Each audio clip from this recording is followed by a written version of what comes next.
Chapter 3, Mishnah 9. There are two types of monetary payments that a criminal might have to pay: damages, such as compensation for injury, and fines, such as the 50 shekel payment imposed on the violator or seducer. The Mishnah points out one of the halachic differences between these two types of payment. If one says, I seduced the daughter of so-and-so, but witnesses do not testify that he did, he pays, based on his own admission, for the shame that he caused her and for her reduction in value, but he does not pay the fine of 50 shekalim. In order for a person to become obligated to pay damages, which include shame and reduction of value, his admission is enough. But in order to become obligated to pay a fine, his own admission does not count.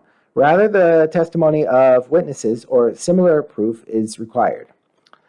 The Mishnah cites other examples in which a person's admission to a fine does not make him obligated to pay it. The first involves the fines that the Torah imposes on a thief. These include: A. One who steals something must pay the owner double its value. The principal, i.e. the actual value of the stolen item, compensates the owner for his loss, and the additional payment is a fine. B. The Torah imposes special fines on one who steals a sheep or ox and then slaughters or sells it. In the case of a sheep, he must pay 4 times its value, and in the case of the ox, he must pay 5 times its value.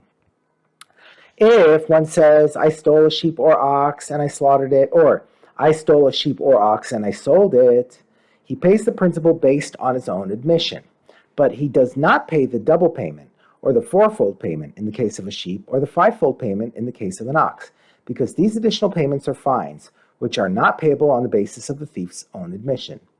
The next section of the Mishnah deals with one whose ox killed a person, animal, or Canaanite slave.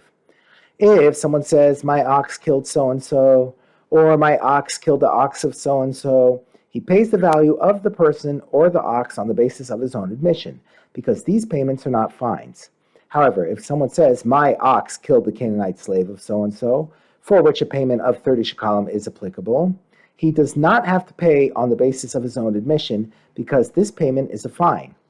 The Mishnah concludes, this is the general rule.